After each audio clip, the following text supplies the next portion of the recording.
Mentari sore baru saja mulai mencondongkan sinarnya ke barat, menyiramkan semburat jingga keemasan yang menembus jendela kaca ruang kerjaku.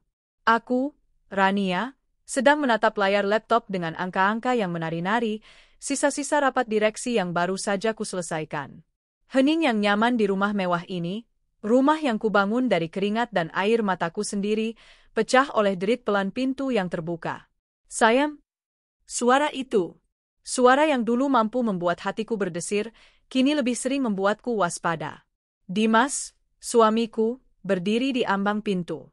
Ia tersenyum, senyum yang sama manisnya seperti 10 tahun lalu, namun kini terasa hampa, seperti topeng yang dipoles dengan baik. Lagi sibuk, ya? Tanyanya, berjalan mendekat. Ia mengenakan kemeja polo bersih yang kusetrika pagi tadi. Wangi parfumnya yang mahal, parfum yang juga kubeli, menguar di udara. Aku hanya mengangguk kecil, mataku kembali ke layar. Ada apa, Mas? Aku harus menyelesaikan laporan ini sebelum jam 5. Sebentar saja, katanya. Ia kini berdiri di samping kursiku, tangannya terulur, mengusap bahuku dengan lembut. Sebuah sentuhan yang diperhitungkan. Maya kan hari ini lesnya selesai jam 4. Aku pikir, biar aku saja yang jemput. Kamu pasti capek. Jemariku seketika membeku di atas keyboard. Aku menoleh padanya, menatap matanya dalam-dalam, mencari-cari kebohongan yang biasanya begitu mudah kutemukan. Tapi hari ini, matanya tampak tulus? Atau dia hanya semakin pandai berakting? Kamu mau jemput Maya? Tanyaku, nada suaraku datar, tak bisa menyembunyikan keraguan. Iya, dong. Kasihan anak kita, masa les sampai sore nggak dijemput papanya, katanya lagi, senyumnya semakin lebar. Lagian, aku kangen juga sama Maya. Sekalian nanti kami mampir beli es krim favoritnya. Hatiku terbelah. Di satu sisi, ada secercah harapan. Harapan bahwa pria yang kunikahi ini akhirnya sadar akan tanggung jawabnya sebagai seorang ayah. Maya, putri kami satu-satunya, adalah duniaku. Apapun yang menyangkut kebahagiaan Maya akan selalu menjadi prioritasku. Namun di sisi lain, alarm bahaya berbunyi nyaring di kepalaku. Alarm ini punya memori. Memori yang sangat jelas tentang kejadian 6 bulan lalu. Pagi itu, Dimas juga bersikap manis seperti ini. Ia meminjam mobil sport hitam metaliku, hadiah yang kubelikan untuk diriku sendiri atas pencapaian perusahaan, dengan alasan ingin bertemu klien penting untuk proyek barunya. Proyek yang tak pernah kulihat hasilnya. 2 hari kemudian, aku mendapat telepon dari Leasing. Mobilku digadaikan. Butuh waktu 3 minggu, puluhan juta rupiah uang tebusan, dan pertengkaran hebat yang hampir menghancurkan dinding rumah kami untuk mendapatkan mobil itu kembali. Sejak saat itu, aku bersumpah. Dimas boleh menggunakan fasilitas di rumah ini, tapi tidak dengan mobil-mobilku. Tidak tanpa pengawasanku. Pakai mobil yang mana? Tanyaku lagi, kali ini lebih dingin. Ekspresinya sedikit berubah, tapi ia cepat menguasainya. Ya, mobil kamu yang di garasi, yang biasa kamu pakai kerja, sayang. Kan gak mungkin aku jemput Maya naik ojek. Nanti apa kata guru-gurunya? Dia tahu titik lemahku. Gengsi. Bukan gengsiku, tapi gengsi yang ia ciptakan untuk melindungi citra keluarga kami. Citra yang selama ini kurawat baik-baik, sementara ia berulang kali merobeknya. Mas, aku memulai, kamu tahu kan? Aku tahu, potongnya cepat, nadanya sedikit meninggi sebelum ia paksa melembut lagi. Aku tahu aku salah, sayang. Aku hilaf waktu itu. Aku sumpah, ini demi Maya. Hanya untuk jemput Maya. Setelah itu aku langsung pulang, aku parkir mobilnya lagi di garasi. Kamu bisa pegang janjiku.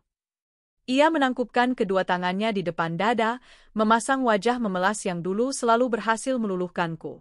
Aku terdiam lama. Otakku berperang dengan hatiku. Logikaku berteriak, jangan, tapi hatiku, yang lelah dengan konflik, berbisik, mungkin dia sudah berubah. Ini kan cuma untuk jemput anak. Ah, betapa bodohnya harapan. Dengan helaan napas panjang yang terasa berat, aku membuka laci mejaku. Di sanalah tergeletak gantungan kunci berlogo mewah itu. Benda kecil yang terasa seperti beban berat di tanganku. Cukup untuk bensin? Tanyaku, mencoba satu taruhan terakhir. Cukup, cukup. Aku masih ada sedikit, jawabnya cepat, matanya berbinar melihat kunci itu. Dengan sangat berat hati, aku menyerahkan kunci itu ke tangannya yang terulur. Jam 4, Mas. Les Maya selesai jam 4. Jangan telat. Pasti, sayang. Tepat waktu, serunya, mencium keningku sekilas. Ciuman yang terasa dingin dan terburu-buru. Makasih ya, kamu memang istri terbaik. Dia berbalik dan berjalan cepat keluar dari ruanganku. Begitu cepat, seolah takut aku akan berubah pikiran dan meminta kunci itu kembali. Aku memejamkan mata sejenak, mengusir firasat buruk yang tiba-tiba merayapi tengkukku. Tidak apa-apa, Rania, hiburku pada diri sendiri. Ini cuma untuk jemput Maya. Dia tidak mungkin berani berbuat aneh lagi. Tidak mungkin. Aku kembali bekerja, mencoba fokus pada angka-angka. Tapi pikiranku melayang. Pikiranku tertuju pada jam dinding. Jam 4 sore lewat 15 menit. Aku mengirim pesan WhatsApp ke Dimas. Sudah jemput Maya, Mas? Centang 1. Tidak terkirim. Mungkin sedang di jalan, batinku. Jam 4:30. Aku mencoba meneleponnya. Nomor yang Anda tuju sedang tidak aktif. Jantungku mulai berdebar sedikit lebih cepat. Jam 5 sore. Aku menyelesaikan laporanku secepat kilat. Aku berjalan mondar-mandir di ruang kerja, ponsel di tangan. Aku menelepon Dimas lagi. Masih tidak aktif. Jam 5 lewat 30 menit. Saat itulah ponselku berdering nyaring. Bukan Dimas.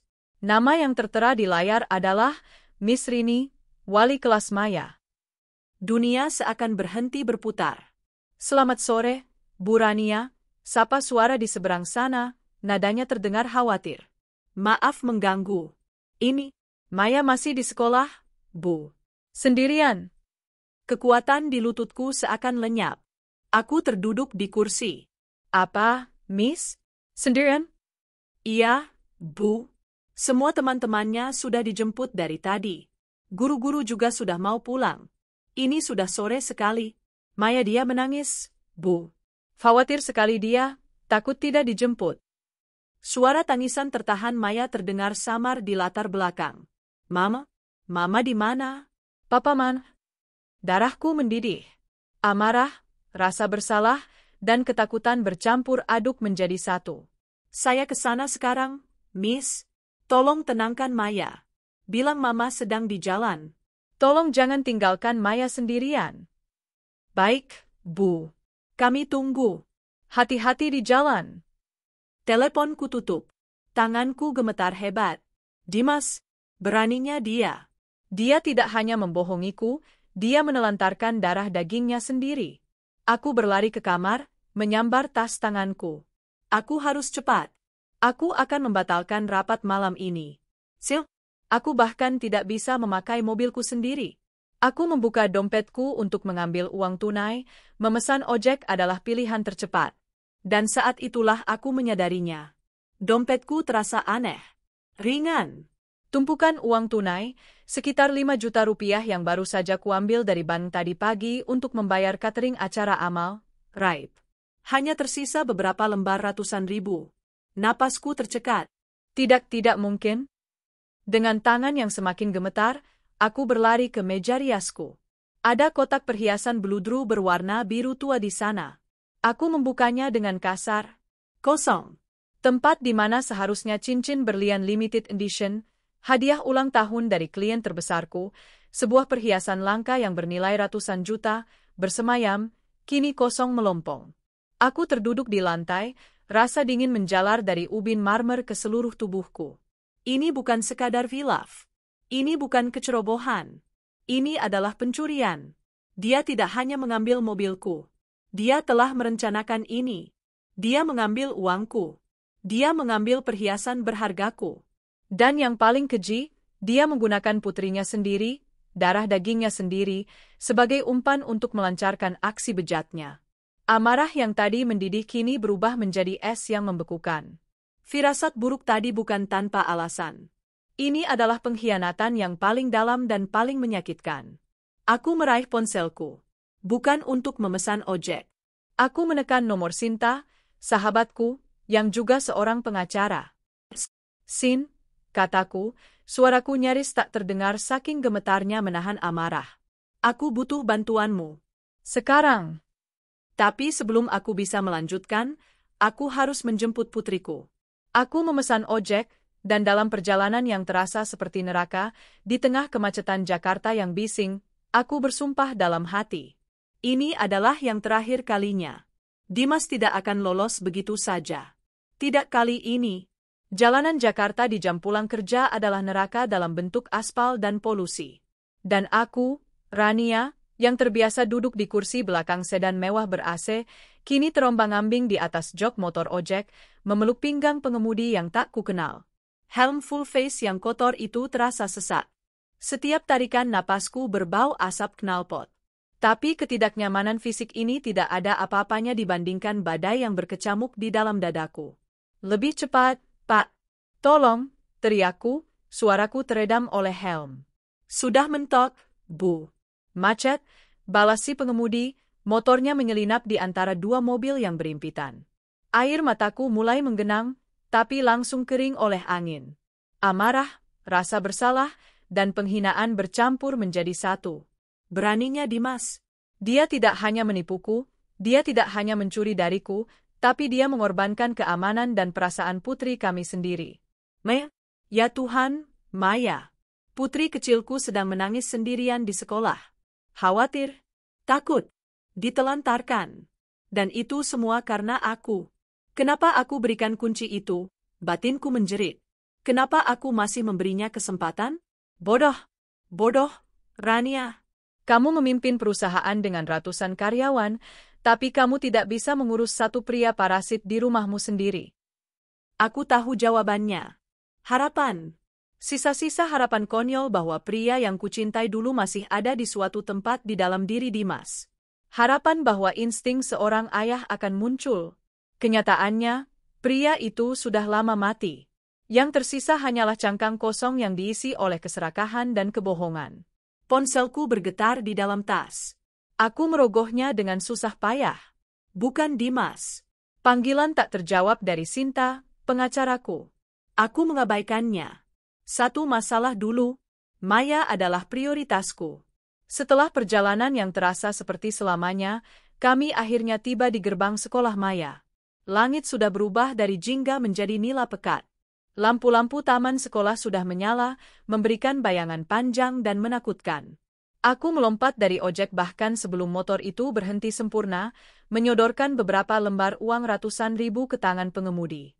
Ambil saja kembaliannya. Aku berlari menyusuri koridor yang sepi. Suara sepatuku menggema. Di ujung, dekat ruang guru, aku melihatnya.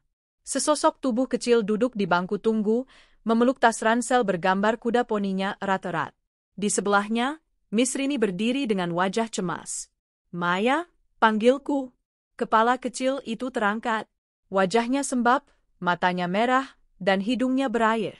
Saat dia melihatku, bibir bawahnya bergetar hebat. Mama? Dia berlari dan menubruk kakiku, memelukku begitu erat hingga aku hampir kehilangan keseimbangan. Tangisnya yang sedari tadi ditahan, kini pecah. Raungan pilu yang menyayat hati. Mama? Maya? Papa mana? Papa nggak datang? Mama juga nggak datang? Maya kira Mama lupa? Aku berlutut, tak peduli lantai koridor yang kotor. Aku memeluknya kembali, mencium puncak kepalanya yang berbau sampo stroberi. Mama di sini, sayang. Mama nggak akan pernah lupa sama Maya. Nggak akan pernah. Maafin Mama, ya. Maafin Mama telat. Aku menatap Miss Rini, yang memandang kami dengan iba. Maafkan saya, Miss Rini. Terima kasih banyak sudah menunggu Maya. Tidak apa-apa, Bu Rania, katanya lembut. Tapi, apa semua baik-baik saja? Tadi Pak Dimas menelepon sekolah sekitar jam 3, mengkonfirmasi akan menjemput. Darahku berdesir. Dia menelepon? Iya, makanya kami tenang saja. Tapi sampai jam 5, Beliau tidak muncul dan ponselnya tidak aktif. Jadi dia sudah merencanakannya. Dia bahkan menelepon sekolah untuk memastikan alibinya kuat, untuk memastikan tidak ada yang curiga dan meneleponku lebih awal. Dia butuh waktu. Maaf, Miss, kataku, mencoba mengendalikan suaraku agar tidak bergetar. Ada urusan keluarga mendadak? Dimas, dia ada masalah di jalan dan ponselnya mati. Saya juga terjebak rapat penting. Aku benci berbohong. Aku benci harus menutupi kebejatan suamiku.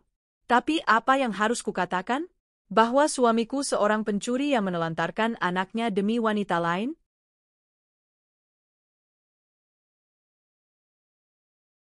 Tentu, Bu. Saya mengerti, kata Miss Rini, meski matanya berkata lain. Kalau begitu, kami pamit dulu. Hati-hati di jalan, Bu Rania, Maya. Aku mengangguk, menggandeng tangan Maya erat-erat, dan berjalan keluar dari gerbang sekolah. Aku tidak mungkin membawa Maya pulang naik ojek lagi. Dengan cepat aku memesan taksi online. Selama menunggu di lobi sekolah yang remang-remang, Maya tidak melepaskan tanganku.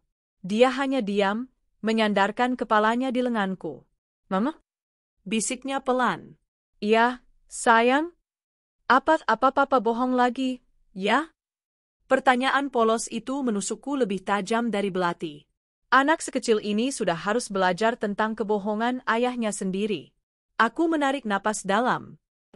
Mama nggak tahu, sayang. Mungkin HP papa benar-benar mati. Yang penting, sekarang ada mama. Kita pulang, ya. Mama masakkan spaghetti kesukaan Maya. Maya hanya mengangguk kecil. Taksi tiba. Perjalanan pulang terasa sunyi. Maya tertidur di pangkuanku, kelelahan setelah menangis. Aku menatap wajahnya yang damai, dan sumpah yang tadi kuucapkan dalam hati, kini mengeras menjadi baja. Aku tidak akan membiarkan pria itu menyakiti putriku lagi. Kami tiba di rumah. Aku menggendong Maya yang tertidur ke kamarnya, menyelimutinya. Setelah memastikan dia nyaman, aku turun ke dapur untuk mengambil minum. Tanganku masih gemetar. Saat itulah ponselku kembali berdering. Kali ini nama yang tertera adalah Dewi. Sahabat sosialitaku. Jantungku tiba-tiba berdebar kencang. Firasatku semakin buruk. Halo, woi, sapaku, suaraku serak. Rania. Ya Tuhan. Kamu di mana, darling? Kamu lagi sama Dimas?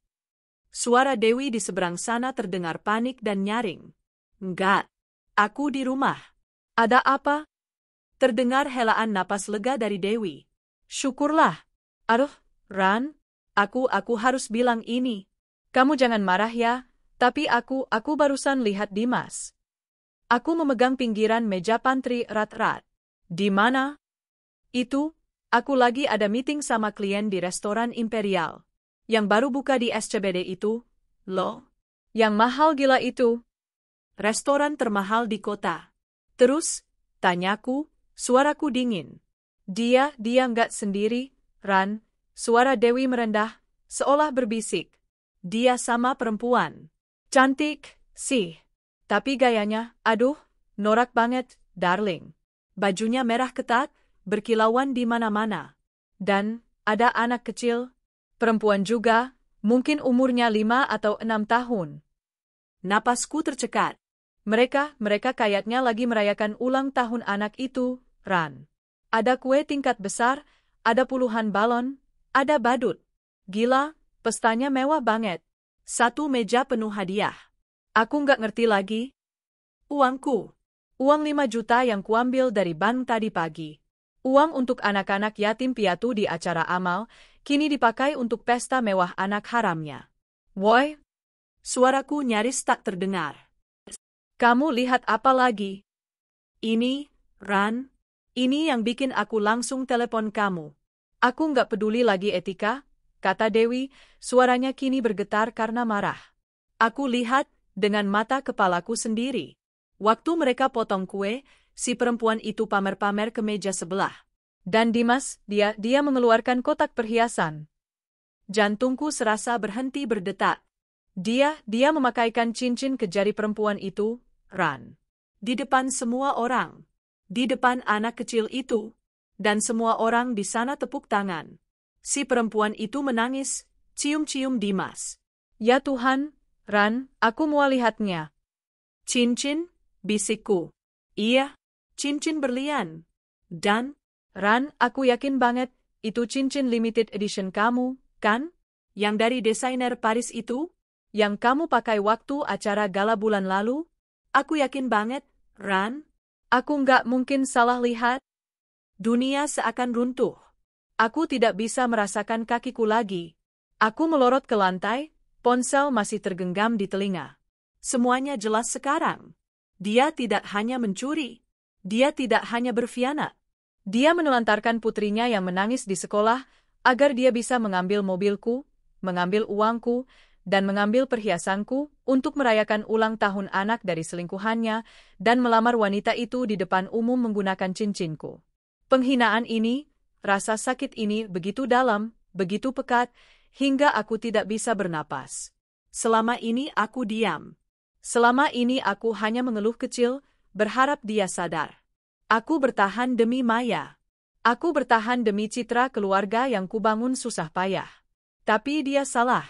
Dia mengira diamku adalah kelemahan. Dia mengira aku bodoh. Dia sudah tak takut lagi menyembunyikan perselingkuhannya. Dia melakukannya di depan umum. Dia menantangku. Rania?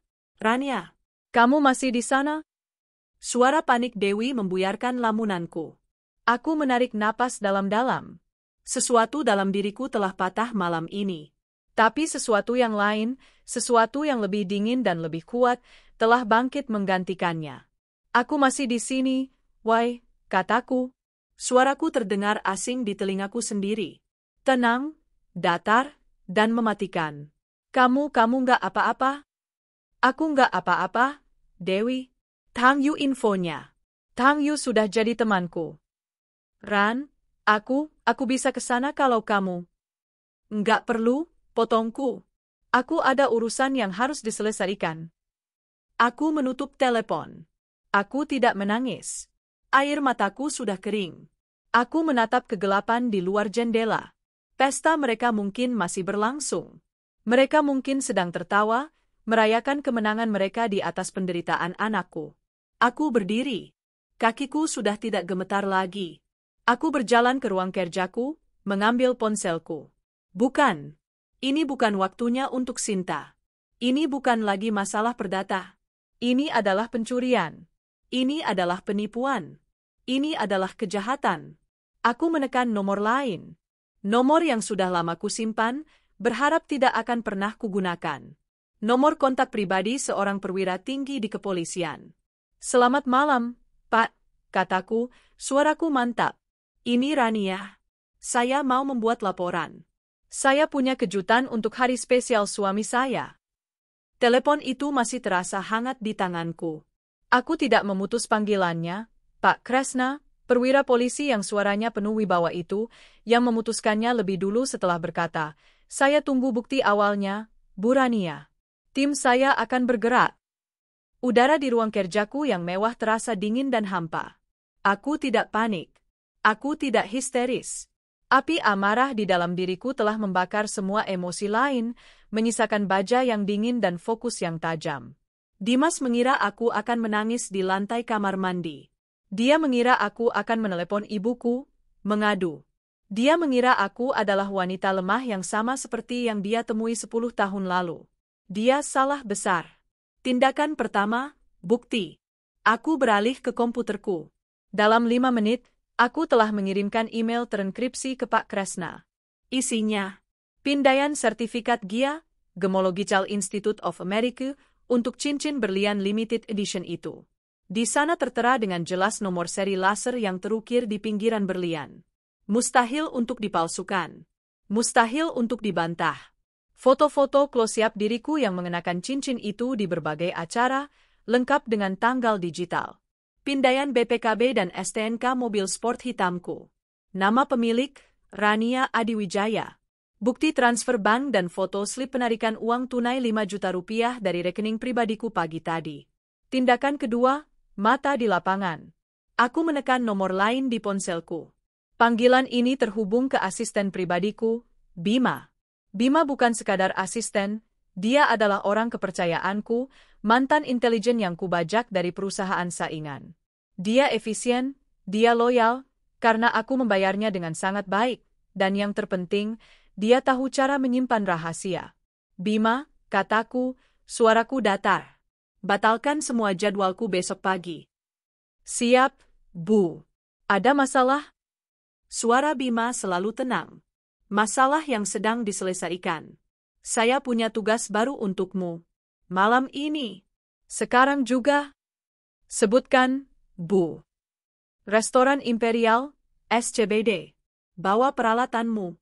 Saya mau kamu masuk ke sana, pesan meja, dan rekam semua yang terjadi di meja atas nama Dimas Harjono. Saya mau video definisi tinggi. Saya mau audio yang jernih. Saya mau close-up setiap ekspresi. Hening sejenak. Peralatan yang mana, Bu? Tanyanya. Peralatan yang bisa menangkap gambar wanita yang memakai cincin curian dari jarak 20 meter. Saya tidak mau ketinggalan 1 detik pun. Mengerti? Sangat mengerti, Bu. Saya jalan sekarang. Perkiraan tiba di lokasi, 20 menit. Baik, kirimkan rekamannya begitu kamu dapatkan. Live feed kalau bisa. Akan saya usahakan, Bu. Panggilan ditutup. Tindakan ketiga, jaring hukum. Aku menelepon Sinta, pengacaraku. Sin, ini aku, kataku, berjalan ke dapur untuk menuang segelas air. Tanganku sudah tidak gemetar. Rania. Ya Tuhan. Aku telepon kamu dari tadi. Kamu nggak apa-apa? Kamu di mana? Aku di rumah. Maya aman, dia tidur, kataku. Aku sudah melapor ke Pak Kresna. Apa? Kamu laporin Dimas ke polisi? Kapan? Sinta terdengar kaget. 10 menit yang lalu. Atas pencurian dan penggelapan. Dia menelantarkan Maya, mengambil mobil, uang tunai 5 juta, dan cincin berlian limited editionku. Cincin yang? Rania, cincin itu kan? Ya, yang itu. Dan tebak dia berikan ke siapa? Ke pelakornya. Malam ini. Di restoran Imperial. Sebagai hadiah ulang tahun anak pelakor itu. Sinta terdiam, mencerna kekejian informasi itu. Brengsek, desisnya. Rania, aku turut. Aku tidak butuh simpati, Sin. Aku butuh kamu siapkan surat. 2 surat. Surat apa? Pertama, gugatan cerai. Tuntut semua yang kita bisa. Aku mau hak asuh anak penuh. Aku tidak mau dia mendekati Maya lagi. Pisahkan semua aset.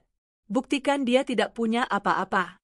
Gunakan laporan polisi malam ini sebagai amunisi utama.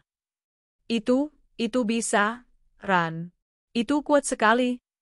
Kedua, lanjutku, siapkan somasi untuk perempuan itu. Siapapun namanya. Aku mau dia dituntut sebagai penadah barang curian.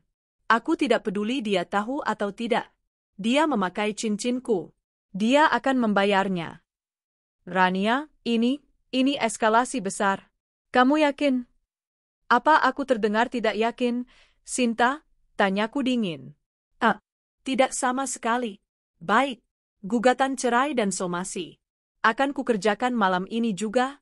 Besok pagi berkasnya ada di mejamu. Terima kasih. Aku menutup telepon. Aku duduk di sofa bludruku yang mahal, di ruang tamu yang luas dan sunyi. Rumah ini adalah istanaku, tapi malam ini rasanya seperti sangkar. Aku menatap layar ponselku yang gelap. Dan aku menunggu. Di saat yang sama, restoran Imperial. Bima sudah duduk di meja lounge yang menghadap langsung ke private dining area yang hanya ditutupi sekat kaca. Posisinya sempurna. Kamera tersembunyi di kancing jasnya merekam dengan stabil. Di depannya, pemandangan itu persis seperti yang Dewi ceritakan. Meja itu didekorasi berlebihan. Balon merah muda dan perak membubung ke langit-langit. Ada kue tart 3 tingkat bertema Putri Duyung. Di tengah-tengahnya, Dimas duduk seperti seorang raja. Dia tertawa, tawa yang tak pernah kudengar lagi di rumah. Di sampingnya adalah si pelakor. Namanya Vina. Wanita dengan gaun merah ketat yang berkilauan. Riasan wajahnya tebal, dan dia tertawa melengking, terus-menerus menyentuh lengan Dimas. Di antara mereka, duduk seorang anak perempuan kecil, Sisi, yang mengenakan gaun pesta dan tiara plastik. Dia terlihat manja, terus-menerus meminta Dimas menyuapinya. Dan Dimas, pria yang selalu bilang dia terlalu sibuk untuk datang ke pentas balet Maya, kini dengan sabar menyuapi anak itu sepotong steak mahal. "Papa Dimas, lihat," pekik anak itu, menunjuk ke sebuah kado besar di sudut ruangan. "Sisi mau buka yang itu." "Nanti, sayang, kan pestanya belum selesai," kata Dimas, mengelus kepala anak itu. "Ah, kamu ini, Mas, manjain Sisi terus," kata Vina genit. Dia mengangkat tangannya, sengaja memamerkan cincin berlian di jarinya ke teman-temannya di meja yang sama. "Gimana, guys? Bagus, kan? Limited edition, loh." Mas Dimas bilang, "Ini khusus dibuat untuk aku." Bima memperbesar fokus kameranya. Tepat di cincin itu. "Cincinku." Saat itulah pintu restoran terbuka. Bukan pelayan yang masuk. 4 orang pria dan 1 wanita berseragam polisi melangkah masuk. Dipimpin oleh seorang perwira yang tatapannya tajam. Musik jazz yang mengalun pelan seakan terhenti. Semua percakapan di restoran itu mati. Manajer restoran bergegas menghampiri. "Selamat malam, Pak, Bu. Ada yang bisa?" Perwira itu menunjukkan sebuah lencana dan surat tugas. "Kami mencari meja atas nama Dimas Harjono." Semua mata kini tertuju ke meja privat itu. Dimas, yang sedang mengangkat gelas sampanyenya, membeku. Senyumnya lenyap. Para petugas berjalan dengan tenang dan profesional ke meja mereka. Bima memastikan kameranya merekam setiap sudut. "Selamat malam, Saudara Dimas Harjono," tanya perwira itu. Wajah Dimas pucat pasi. "Iya, Pak. Ada apa, ya?" Ini pesta ulang tahun anak saya." "Anak?" Perwira itu melirik ke arah Sisi sejenak. "Kami di sini untuk menindaklanjuti laporan kepolisian nomor." Dia membacakan serangkaian angka atas nama pelapor Nyonya Rania Adiwijaya. Nama Rania terdengar seperti bom di meja itu. Vina langsung berdiri. "Rania? Siapa Rania?" "Ada apa ini, Mas? Kamu bilang dia mantan kamu." Dimas gemetar. "Sesalah paham, Pak. Pasti salah paham. Istri saya?" "Pelapor melaporkan Anda atas dugaan tindak pidana pencurian dan penggelapan," kata perwira itu, suaranya lantang, membuat seluruh restoran bisa mendengar. "Pencurian uang tunai, 1 unit mobil sport hitam, dan 1 buah cincin berlian limited edition dengan nomor seri." Vina memegangi cincin di jarinya. Wajahnya berubah dari marah menjadi ngeri. "Pak," lanjut perwira itu, kini menatap Vina. "Cincin yang Anda kenakan adalah barang bukti utama. Mohon diserahkan." "Apa?" pekit Vina. "Enak aja. Ini hadiah dari Mas Dimas. Ini punya saya."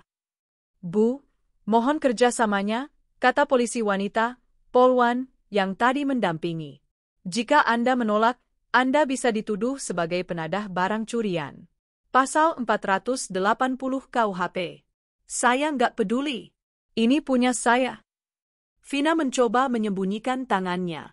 "Mas, bilang sesuatu, Mas. Bilang ini nggak benar." Vina mengguncang lengan Dimas. Dimas hanya bisa tergagap. "Pak, tolong jangan di sini, Pak. Kita bisa bicarakan baik-baik." "Waktu untuk bicara baik-baik sudah habis," kata perwira itu dingin. "Ambil barang buktinya." Polwan itu maju. Vina menjerit dan melawan, tapi Polwan itu lebih sigap. Dengan satu gerakan terlatih, dia memegang tangan Vina dan melepaskan cincin itu dari jarinya. Cincinku." Mas Dimas," raung Vina. "Dan hadiah-hadiah ini," kata perwira itu, menunjuk tumpukan kado. "Diduga dibeli menggunakan uang hasil kejahatan. Kami akan menyitanya sebagai barang bukti." Para petugas lain mulai mengemasi kado-kado itu ke dalam kantong barang bukti. Kue ulang tahun yang cantik itu kini terlihat menyedihkan. Anak kecil itu, Sisi, yang sedari tadi diam ketakutan, kini mulai mengerti. Hadiahnya diambil. Ibunya menjerit. Pestanya hancur. Dia mulai menangis. Bukan tangisan pelan, tapi raungan keras yang memekakkan telinga. Itu kadoku. Pergi. Jangan ambil kadoku. Mama. Papa. Itu adalah pemandangan yang memalukan. Vina menangis histeris. Sisi meraung-raung. Dan Dimas, pria yang tadi pagi bertingkah sebagai suami penuh kasih, kini berdiri saat tangannya diborgol di belakang punggungnya. Saudara Dimas Hardjono, Anda kami tangkap untuk pemeriksaan lebih lanjut. Silakan ikut kami ke kantor. Dimas tidak melawan. Dia hanya menunduk, wajahnya hancur oleh rasa malu yang luar biasa saat dia digiring keluar restoran, melewati puluhan pasang mata dan kamera ponsel tamu lain yang sudah merekam. Bima terus merekam. Dia menangkap close-up wajah Vina yang basah oleh air mata dan riasan yang luntur. Dia menangkap raungan Sisi yang bergema di restoran mewah itu. Sialan kamu, Dimas. Sialan. Dan kamu, Rania. Keluar kamu. Aku tahu kamu di sini, teriak Vina putus asa ke udara yang hampa. Bima menghentikan rekamannya. Dia membayar tagihannya dan berjalan keluar. Kembali di rumah Rania. Ponselku bergetar. Sebuah file video berdurasi 15 menit sedang diunduh. Aku menekan tombol play. Aku menonton semuanya. Tanpa berkedip. Aku menonton cincinku diambil dari jari wanita itu. Aku menonton hadiah-hadiah itu disita. Aku menonton anak itu meraung. Dan aku menonton suamiku, bukan, pria itu digiring dengan tangan terborgol. Aku tidak merasakan kemenangan. Aku tidak merasakan kepuasan. Yang kurasakan hanyalah kelegaan yang dingin dan pahit. Ini sudah berakhir. Babak ini sudah kututup. Aku mengirim video itu ke Sinta. Amunisi tambahan untukmu, tulisku. Lalu aku bangkit, berjalan ke kamar Maya. Putriku masih tertidur pulas, memeluk boneka beruangnya. Aku menyelimutinya, mencium keningnya. Mulai besok, sayang, bisikku, hanya ada kita berdua. Dan Mama janji, tidak akan ada yang bisa menyakiti kita lagi. Fajar keesokan harinya terasa berbeda. Aku terbangun bukan karena alarm, tapi karena keheningan. Rumah ini terasa begitu sunyi, namun anehnya, tidak lagi menindas. Rasanya ringan. Seolah beban bertonton yang selama ini kupikul di pundakku, beban berpura-pura, beban menutupi aib, beban harapan palsu, telah terangkat. Aku bangkit dari tempat tidur. Tidak ada lagi sisi kosong yang dingin di sebelahku yang mengingatkanku pada kegagalan. Yang ada hanyalah tekad. Langkah pertamaku adalah ke kamar Maya. Aku mendorong pelan pintunya. Dia sudah bangun, duduk di tempat tidurnya sambil memeluk boneka beruangnya, menatap keluar jendela. Pagi, sayang, sapaku lembut. Dia menoleh. Matanya yang sembab kemarin kini terlihat jernih, meski ada gurat kesedihan di sana. Pagi, Mama. Aku duduk di tepi tempat tidurnya, mengelus rambutnya. Gimana tidurnya? Nyenyak. Dia mengangguk kecil. Lalu, pertanyaan yang kutahu pasti akan datang. Mang? Apa? Papa nggak pulang, ya? Aku menarik napas dalam-dalam. Tidak ada lagi kebohongan. Tidak ada lagi, mungkin Papa sibuk. Waktunya telah habis. Enggak, sayang, kataku, menatap lurus ke matanya. Papa enggak akan pulang. Tidak untuk waktu yang lama. Bibir mungilnya bergetar. Kenapa? Apa Papa masih marah? Bukan, aku meraih kedua tangannya yang kecil. Apa? Papa melakukan kesalahan yang sangat besar. Dia mengambil barang-barang Mama tanpa izin, dan dia menyakiti hati Mama dan Maya. Sangat-sangat menyakiti. Seperti Papa bohong mau jemput Maya kemarin, tanyanya polos. Air mataku hampir jatuh, tapi ku tahan. Iya, sayang. Seperti itu. Tapi jauh lebih besar lagi. Karena Papa melakukan itu, sekarang Papa harus tinggal di tempat lain untuk sementara waktu, untuk belajar bahwa perbuatannya itu salah. Di mana? Di kantor polisi, kataku jujur. Maya terdiam, mencerna informasi itu. Aku sudah siap dia akan menangis histeris. Tapi putriku, darah dagingku, ternyata lebih kuat dari yang kuduga. Dia menunduk, lalu kembali menatapku. Apa Papa ninggalin kita, kayak Papa ninggalin Maya di sekolah? Mama yang akan ninggalin papa, kataku tegas. Karena mama nggak akan biarkan siapapun menyakiti Maya lagi. Mulai sekarang, hanya ada mama dan Maya. Kita akan baik-baik saja. Mama janji. Dia memelukku erat. Maya sayang mama. Mama lebih sayang Maya, bisikku. Hatiku terasa sakit sekaligus lega. Ini adalah keputusan yang benar. Setelah sarapan dan memastikan Maya tenang bersama Beisum, asisten rumah tangga kami, aku berjalan ke ruang kerjaku. Sinta sudah menunggu. Wajahnya tegar, matanya tajam. Di atas meja sudah terletak 2 tumpukan dokumen tebal. Pagi, Rania, sapanya. Aku sudah tidur 3 jam, tapi ini sepadan. Yang ini, dia menunjuk tumpukan pertama, gugatan cerai. Pasal berlapis. Perselingkuhan, penelantaran anak, penipuan, dan pencurian dalam rumah tangga. Kita tuntut hak asuh penuh untuk Maya. Dia tidak akan mendapatkan hak kunjung tanpa pengawasan. Dia menunjuk tumpukan kedua. Yang ini, somasi untuk Nona Vina, siapapun namanya. Penadah barang curian. Kita beri dia waktu 3x 24 jam untuk mengembalikan kerugian imaterial, atau kita lanjutkan ke tuntutan pidana. Nama lengkapnya Vina Lestari, kataku datar. Sinta mengangkat alis. Cepat sekali. Bima yang mencarinya, jawabku, sambil mengambil pena. Aku membuka halaman terakhir dari gugatan cerai itu dan membubuhkan tanda tanganku tanpa ragu. Tinta hitam itu terasa seperti paku terakhir yang menutup peti mati pernikahanku. Laporan polisi semalam adalah berkah tersembunyi, Ran, kata Sinta, membereskan dokumen. Dia tidak akan bisa menuntut Gonogini sepeser pun. Justru, kita yang akan menuntut dia mengembalikan semua yang pernah kamu berikan padanya. Mobil, jam tangan, kartu kredit. Semua? Lakukan, kataku. Kuras dia sampai kering. Lalu, video yang kamu kirim semalam. Sinta tersenyum miring. Itu memalukan sekali. Mau diapakan? Aku tersenyum balik. Senyum yang sama sekali tidak ramah. Aku punya rencana untuk itu. Tepat saat Sinta pergi, Bima datang. Dia menyerahkan sebuah hard drive terenkripsi. Semua rekaman tadi malam, Bu, lapornya. Definisi tinggi, audio jernih dari 3 sudut. Termasuk rekaman dari meja sebelah, di mana Nona Vina terdengar jelas menghina Anda, mengatakan bahwa Anda, istri tua yang sudah tidak laku, dan bahwa Mas Dimas akan segera menceraikan Anda untuknya. Amarahku kembali berdesir. Bagus. Kamu punya keahlian video editing, Bima. Bima, si mantan Intel, hanya tersenyum tipis. Saya bisa membuat film dokumenter propaganda jika ibu minta. Aku mau sesuatu yang lebih artistik, kataku. Aku duduk di depan layar monitor besarku, dan Bima berdiri di sampingku. Aku mau kamu edit video ini. Tapi bukan seperti berita. Aku mau ini menyakitkan. Aku mulai memberi arahan. Mulai dengan fotage paling bahagia. Ambil close-up Dimas yang sedang tertawa, menyuapi anak haramnya itu. Buat slow motion.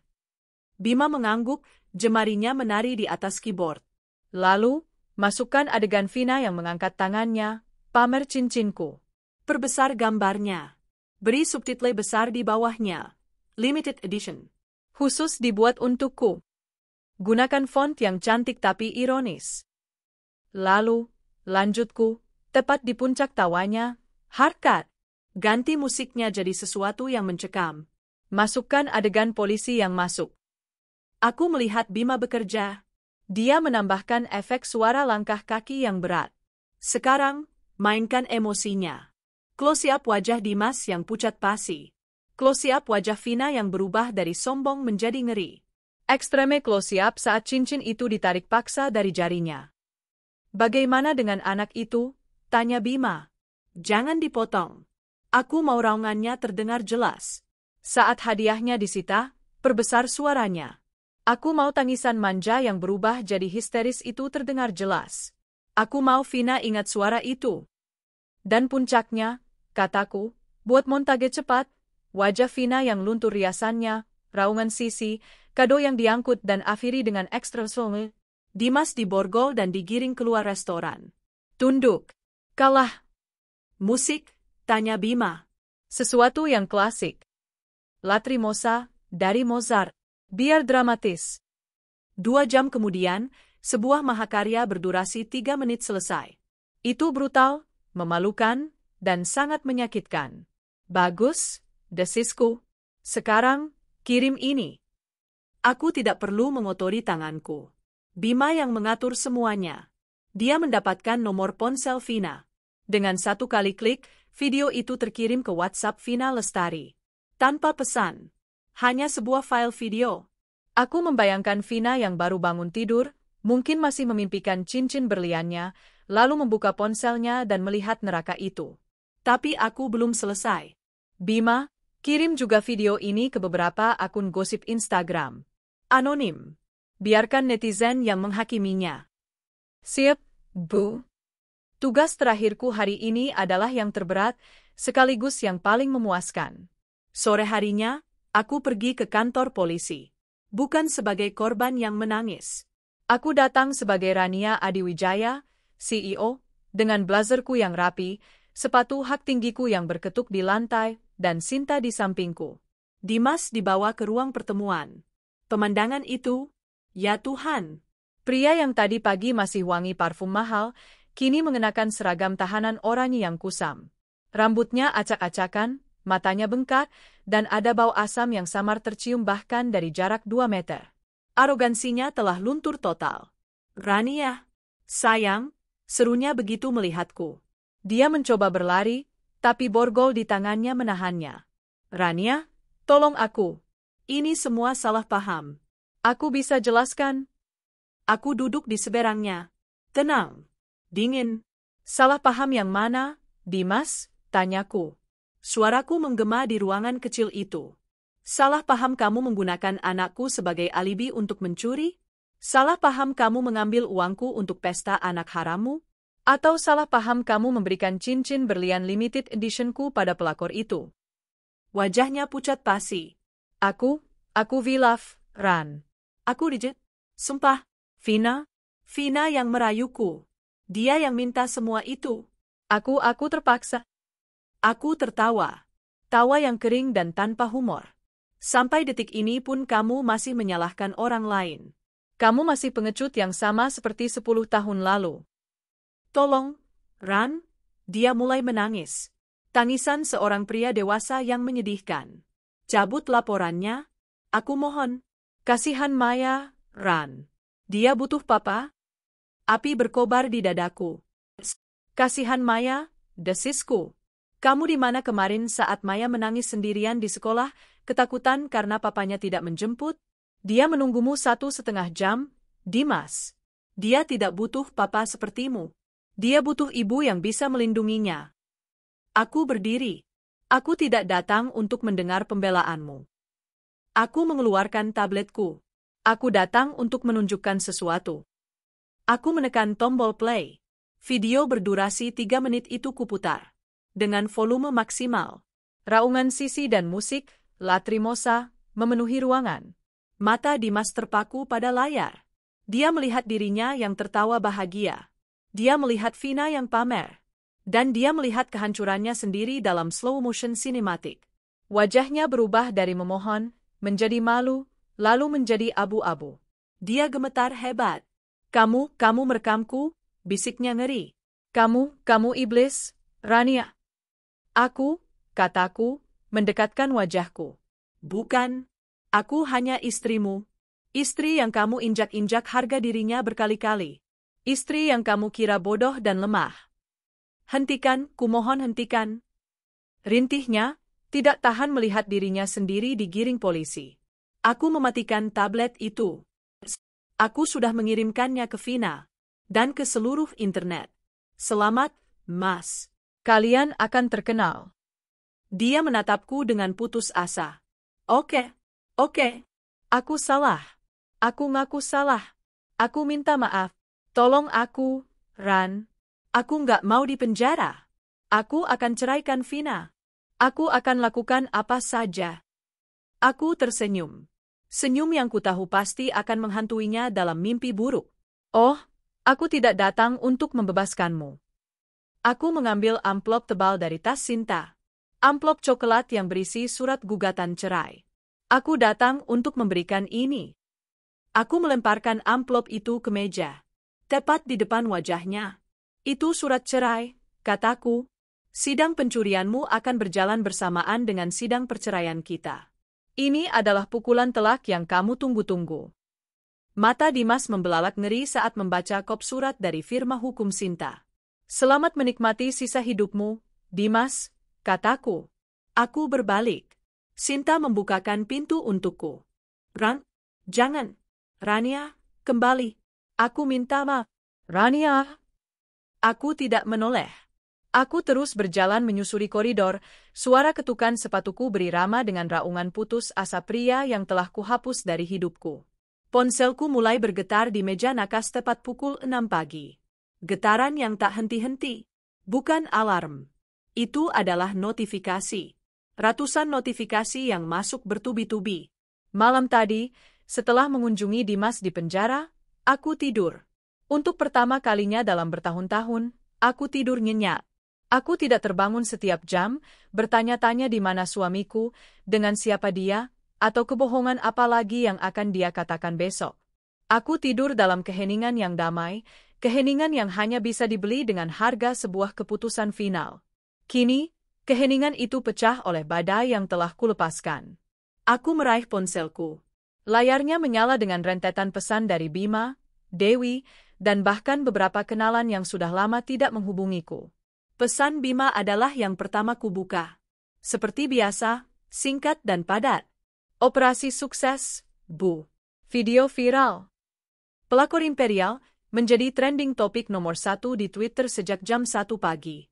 Semua akun gosip besar sudah mengangkatnya. Estimasi jangkauan, 10 juta penonton dan terus bertambah. Aku membuka Instagram. Benar saja, akun gosip terbesar di Indonesia telah mengunggah video editan Bima. 3 menit neraka sinematik itu kini menjadi konsumsi publik. Dan publik, mereka buas. Aku membaca kolom komentar. Ada ribuan, dan semuanya bertambah setiap detik. Gila? Ini istri sahnya kelas CEO, pelakornya kelas pasar kaget. Kok bisa-bisanya si suami pindah haluan? Otaknya di mana? Lihat itu gayanya pamer cincin. Limited edition khusus untukku, tertawa terbahak-bahak Mbah, itu cincin Bu Rania Adiwijaya, se-Indonesia juga tahu. Dia pakai itu di sampul majalah Forbes bulan lalu. Salut buat istri sah. Nggak pakai jambak-jambakan. Nggak pakai teriak-teriak. Langsung panggil polisi, sita barang bukti, jebloskan ke penjara. Queen behavior. Cat kuku. Fokus gue cuma satu. Tangisan anaknya. Ya ampun, manja banget. Hadiahnya diambil aja nangisnya kayak disiksa. Jelas ini cerminan ibunya. Nggak heran gedenya bakal jadi kayak ibunya. Polisinya keren banget. Diduga dibeli menggunakan uang hasil kejahatan. Mamam tuh, pesta pakai uang curian, malu seumur hidup. Ada yang tahu alamat pelakornya? Mau kirim karangan bunga duka cita atas hilangnya harga diri. Aku tersenyum tipis. Ini lebih dari yang kubayangkan. Aku tidak hanya menghukum Vina, masyarakat yang melakukannya untukku. Identitasku sebagai Rania Adiwijaya, seorang CEO yang dikenal bersih dan dermawan, menjadi senjata pamungkas. Publik melihat kontras yang sempurna, istri berkelas, pekerja keras, dan ibu yang baik, melawan seorang suami pemalas, pencuri, dan selingkuhan norak yang pamer barang curian. Mereka tidak punya kesempatan. Ponselku berdering lagi. Kali ini dari Sinta. Ran, kamu lihat beritanya? Serunya, terdengar lebih bersemangat daripada biasanya. Sedang kulihat, jawabku tenang, sambil berjalan ke dapur membuat kopi. Ini gila. Ini mempercepat segalanya. Pengacara Dimas meneleponku subuh tadi. Mereka mau negosiasi damai. Mereka mau kamu cabut tuntutan pidananya, sebagai gantinya Dimas akan langsung menyetujui semua tuntutan perceraianmu. Hak asuh, gono gini, semua? Apa jawabanmu? Tanyaku. Aku bilang, penawaran yang menarik. Tapi klien saya tidak bernegosiasi dengan pencuri. Haha? Bagus, kataku. Jangan beri mereka ruang napas, Sin. Aku mau proses pidananya jalan terus.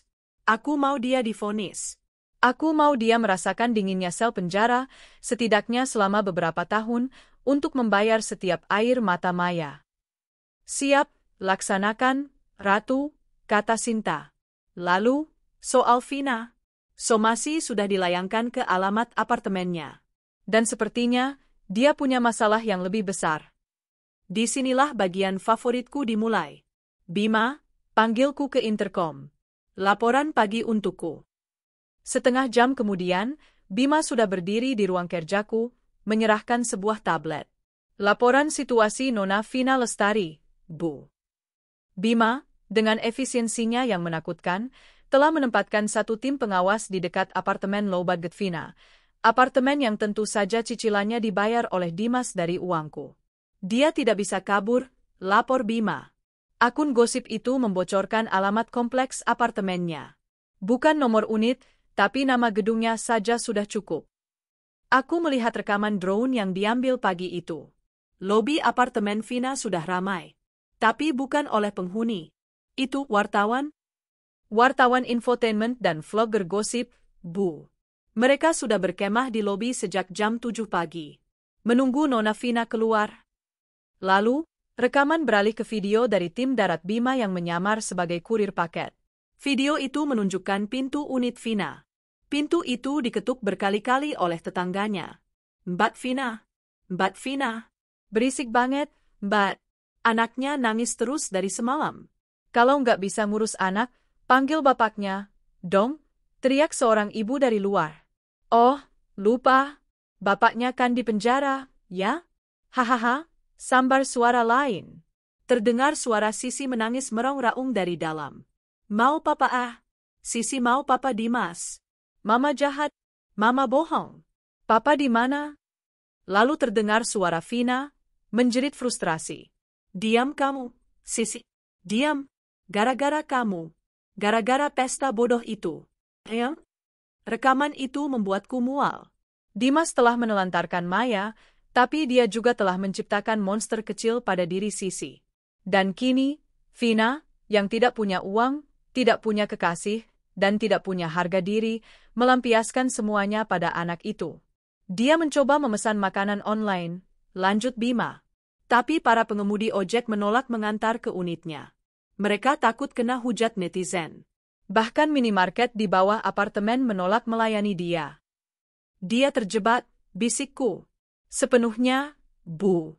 Dan ini, Bima menunjukkan satu video lagi. Ini favorit saya. Rekaman itu dari sore hari. Vina, mungkin karena putus asa atau kehabisan makanan, akhirnya memberanikan diri keluar. Dia memakai kacamata hitam besar, masker, dan topi, sambil menyeret Sisi yang masih menangis. Saat itulah para wartawan melihatnya. Itu dia, Mbak Vina. Mbak Vina? Blitz kamera menyala-nyala. Mikrofon disodorkan ke wajahnya. Mbak, gimana rasanya pakai cincin curian? Apa benar Mbak Vina sudah tahu kalau Pak Dimas masih punya istri sah? Mbak, anaknya nangis terus? Apa nggak kasihan? Mau dikasih makan apa, Mbak? Kan uangnya sudah disita. Vina panik. Dia berlari, menarik Sisi dengan kasar. Sisi terjatuh. Mama, sakit, raung Sisi. Vina tidak peduli. Dia mengangkat Sisi dengan kasar dan berlari kembali ke lift, dikejar oleh kamera. Dan para tetangga mereka hanya menonton dari pintu unit mereka. Menonton dengan senyum puas. Beberapa bahkan merekamnya dengan ponsel mereka sendiri.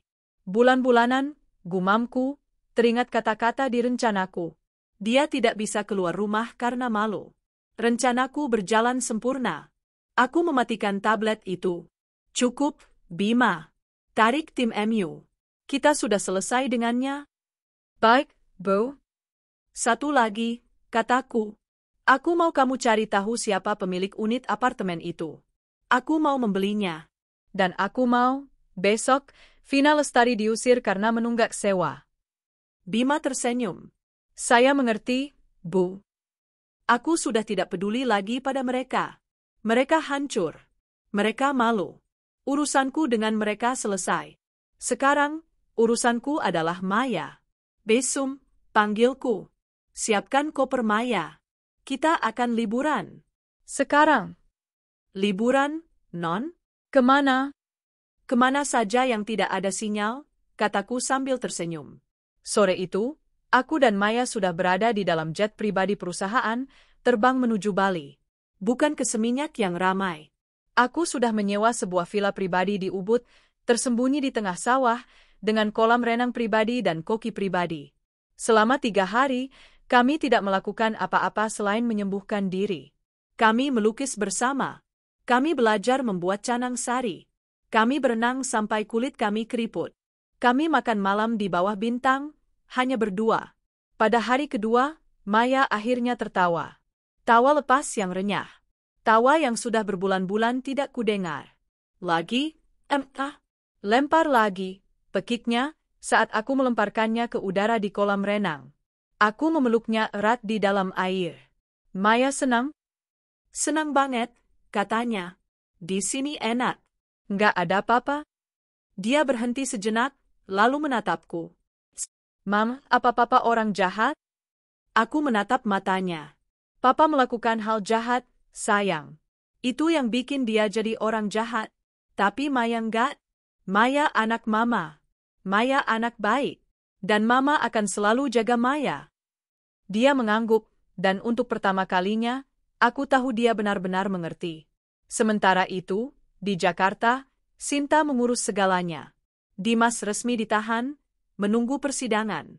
Vina dan Sisi menghilang, kabur di tengah malam setelah diusir dari apartemen, dikejar-kejar wartawan dan debt collector yang tiba-tiba muncul menagih utang kartu kredit Dimas. Dan aku? Di hari terakhir liburan kami, aku duduk di teras villa, laptopku menyala. Aku baru saja menutup kesepakatan bisnis senilai triliunan rupiah melalui video call. Perusahaanku meroket. Aku melihat email dari Bima. Isinya hanya satu foto. Foto Dimas di dalam sel tahanan. Dia terlihat kurus, kotor, dan tua. Dia tidak lagi menatap kamera dengan arogan. Dia hanya menatap lantai. Hancur. Aku menghapus email itu. Aku menutup laptopku. Di seberang sana, Maya sedang mencoba mengajari koki kami cara menari balet. Aku menyesap teh jaheku. Ini adalah hidupku sekarang. Perusahaanku. Putriku. Kedamaianku. Aku telah membuktikan pada diriku sendiri, dan pada dunia. Aku tidak jatuh. Aku justru terbang lebih tinggi. 6 bulan telah berlalu sejak malam di restoran Imperial. 6 bulan yang kugunakan untuk membangun kembali bentengku, menyembuhkan luka putriku, dan mengasah pedang hukumku. Liburan di Bali telah membersihkan jiwa kami, tapi pekerjaan yang sesungguhnya menanti di Jakarta. Hari ini adalah hari itu. Hari perhitungan. Pengadilan Negeri Jakarta Selatan ramai oleh media. Berkat video viral itu, kasus CEO versus suami pencuri telah menjadi tontonan nasional. Mereka semua menantikan drama. Aku turun dari mobil sedan hitamku. Aku tidak datang memakai baju berkabung. Aku mengenakan power suit berwarna biru navy, rambutku disanggul rapi, riasanku tajam, dan sepatu hak tinggiku berketuk mantap di lantai marmer. Di sebelah kiriku, Sinta melangkah dengan tas dokumen yang tebal. Di sebelah kananku, Bima menjagaku seperti bayangan. Ibu Rania. Ibu Rania. Apa tanggapan Anda? Apa yang Anda harapkan dari sidang hari ini? Aku berhenti sejenak di depan kerumunan wartawan. Aku menatap lurus ke kamera. Saya tidak mengharapkan apa-apa, kataku, suaraku dingin dan jelas, disiarkan oleh puluhan mikrofon. Saya di sini untuk memastikan bahwa keadilan ditegakkan. Bukan hanya untuk saya, tapi untuk setiap istri yang dikhianati dan setiap anak yang ditelantarkan. Permisi. Aku berjalan masuk, kerumunan terbelah seperti laut. Ruang sidang penuh sesak. Aku mengambil tempat duduk di barisan depan. Sinta menepuk tanganku pelan. Kamu siap? Aku mengangguk. Aku sudah siap sejak 6 bulan lalu. Pintu di sisi lain ruangan terbuka. Terdakwa dihadirkan. Dimas masuk. Jika aku tidak tahu siapa dia, aku tidak akan pernah mengenalinya. Pria yang dulu gagah dan wangi, kini hanyalah bayangan. Dia mengenakan kemeja batik pudar di balik rompi tahanan oranye. Tubuhnya kurus, rambutnya menipis, dan matanya kosong. Dia berjalan dengan kaki diseret, di borgol. Saat dia melihatku, ada secercah api di matanya. Bukan api amarah. Api keputusasaan. Rania? Bisiknya dari seberang ruangan. Aku membuang muka. Sidang pertama adalah kasus pidananya. Pencurian dan penggelapan, ditambah penelantaran anak. Jaksa penuntut umum, JPU, membacakan dakwaannya. Terdakwa, Saudara Dimas Harjono, secara sadar dan terencana telah mengambil aset milik pelapor, Nyonya Rania Adiwijaya, berupa 1 unit mobil, uang tunai 5 juta rupiah, dan 1 buah cincin berlian. Terdakwa juga dengan sengaja menelantarkan putri kandungnya, Maya Adiwijaya, yang berusia 7 tahun, di sekolah membahayakan keselamatan fisik dan mental sang anak. Pengacara Dimas, pengacara murah yang ditunjuk negara karena semua asetnya telah kubukukan, mencoba membantah. Yang mulia, ini adalah konflik rumah tangga biasa. Klien saya hanya meminjam aset keluarga. Dan soal anak, klien saya terjebak macet. JPU tersenyum sinis. Macet? Yang mulia, kami hadirkan saksi pertama, Nona Dewi. Dewi naik ke podium. Dia menceritakan dengan jelas bagaimana dia melihat Dimas di restoran Imperial pada jam yang sama saat dia seharusnya terjebak macet. Saksi berikutnya, Miss Rini, wali kelas Maya. Dia bersaksi sambil menahan air mata, menceritakan bagaimana Maya menangis histeris, takut ditinggalkan selamanya. Saksi berikutnya, Pak Kresna, perwira polisi yang memimpin penangkapan. Kami menemukan terdakwa sedang berpesta dan barang bukti, cincin berlian dengan nomor seri Gia. Dia membacakan nomor serinya, berada di jari wanita lain, Nona Vina Lestari. Puncaknya, JPU memutar barang bukti utama, video Mahakarya Bima. Yang mulia, mohon perhatikan layar. Seluruh ruang sidang terdiam. Mereka menonton video 3 menit itu. Mereka melihat Dimas menyuapi Sisi. Mereka mendengar Vina pamer cincinku. Mereka melihat raungan Sisi saat hadiah, uang haram, itu disita. Dan mereka melihat Dimas diborgol. Pengacara Dimas menunduk. Dia tidak bisa membantah. Dimas, di kursinya, gemetar hebat. Dia menutup wajahnya, bahunya berguncang. Terdakwa, tanya hakim ketua. Apa ada yang ingin Anda sampaikan? Dimas berdiri. Dia tidak menatap hakim. Dia menatapku. Rania. Ran, tolong, raungnya, air mata dan ingus mengalir di wajahnya. Aku salah. Aku khilaf. Aku mohon cabut tuntutannya. Jangan penjarakan aku, Ran. Aku akan lakukan apa saja. Aku akan cium kakimu. Tolong, demi Maya, Ran. Demi Maya. Seluruh ruangan hening, hanya terisi oleh isak tangis putus asa seorang pria yang hancur. Aku menatapnya, tanpa ekspresi. Yang mulia, kataku, suaraku membelah keheningan. Pria itu menggunakan nama putri saya sebagai tameng setelah dia menelantarkannya di sekolah demi selingkuhannya. Dia tidak pantas menyebut nama putri saya. Hakim mengetukkan palu. Sidang diskors untuk musyawarah vonis. 1 jam kemudian, palu itu kembali diketuk. Saudara terdakwa, Dimas Harjono, suara hakim ketua menggema. Setelah menimbang semua bukti dan kesaksian, pengadilan memutuskan. Anda terbukti secara sah dan meyakinkan bersalah atas tindak pidana pencurian dalam keluarga sesuai pasal 367 KUHP, penggelapan sesuai pasal 372 KUHP, dan penelantaran anak sesuai Undang-Undang Perlindungan Anak. Jantungku berdebar, menunggu. Pengadilan menjatuhkan vonis pidana penjara selama 5 tahun. Palu diketuk 3 kali. Terah. Dimas roboh.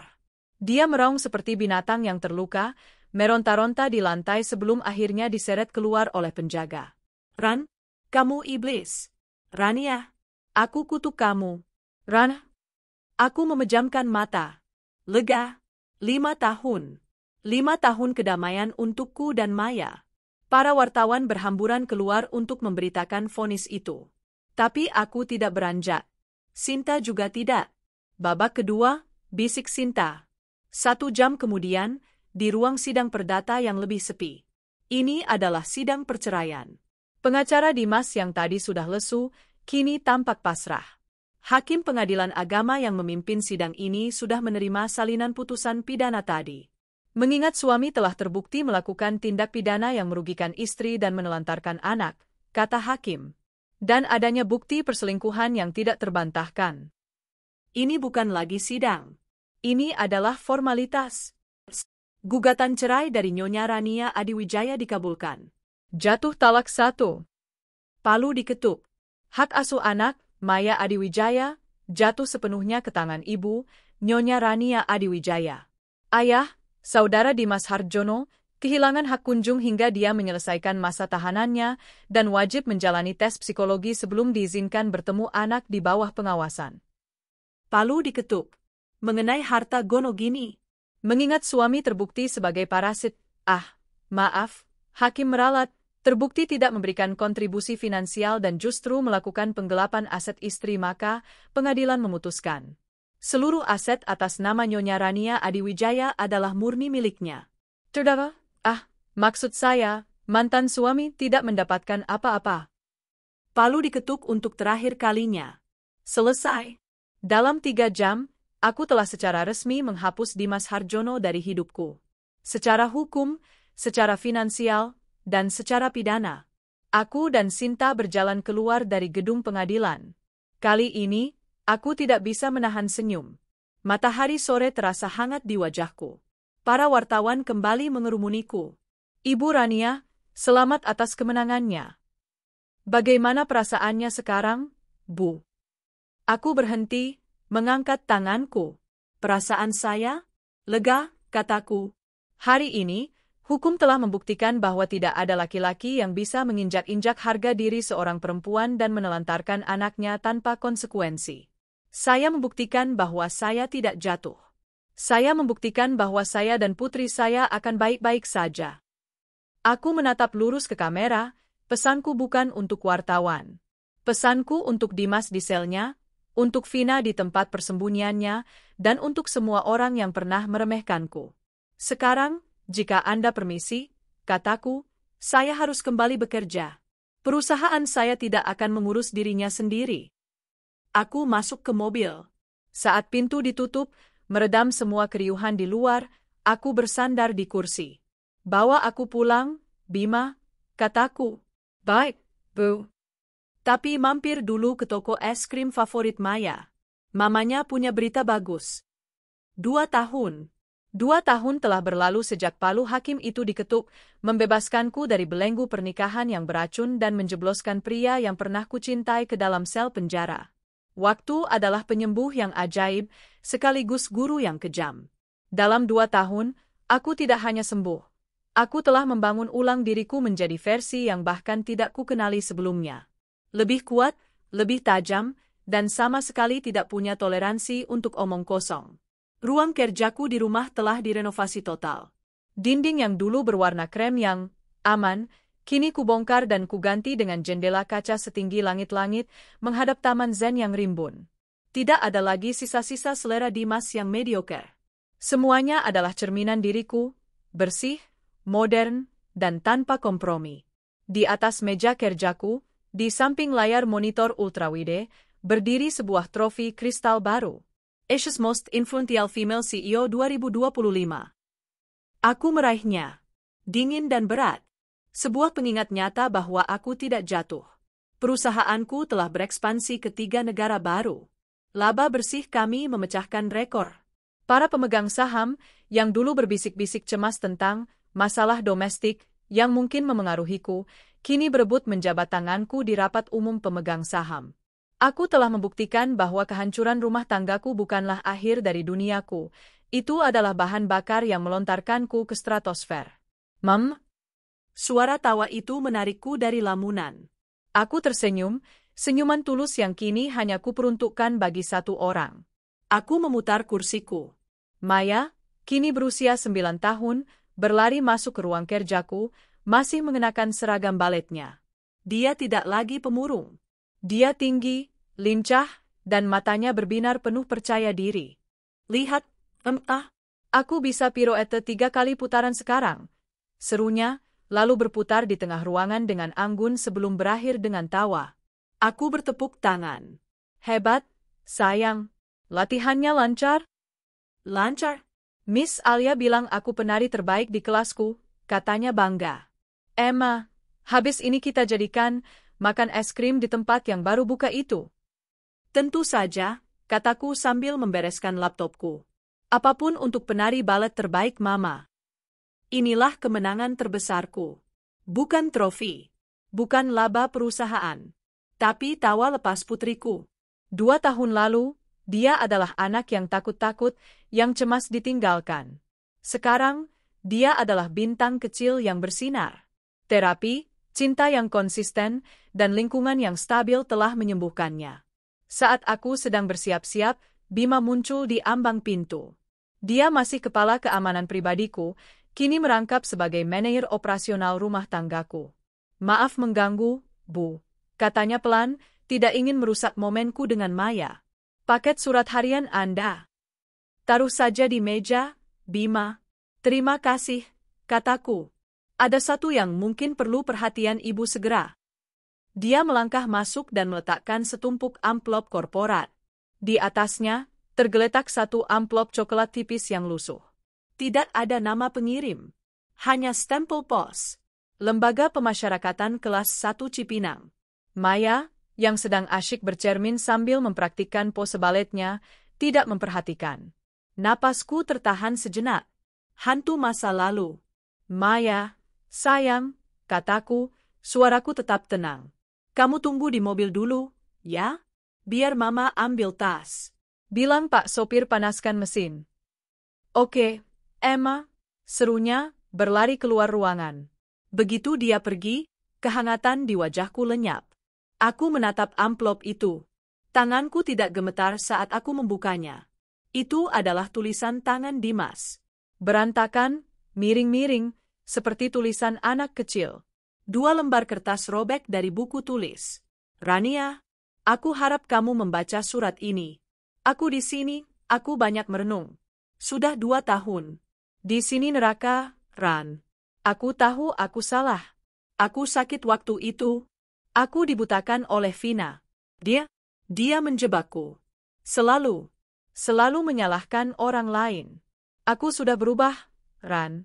Aku menemukan Tuhan di sini. Aku sholat 5 waktu. Aku ikut semua program deradikalisasi. Aku jadi orang yang lebih baik. Aku dengar kamu semakin sukses. Aku ikut bangga. Kamu memang wanita hebat. Aku yang bodoh sudah menyanyiakan kamu. Intinya, Ran, aku akan mengajukan pembebasan bersyarat bulan depan. Aku sudah menjalani hampir setengah masa hukumanku. Tapi aku butuh surat rekomendasi dari keluarga. Dari kamu. Kamu mantan istriku, tapi kamu juga korban.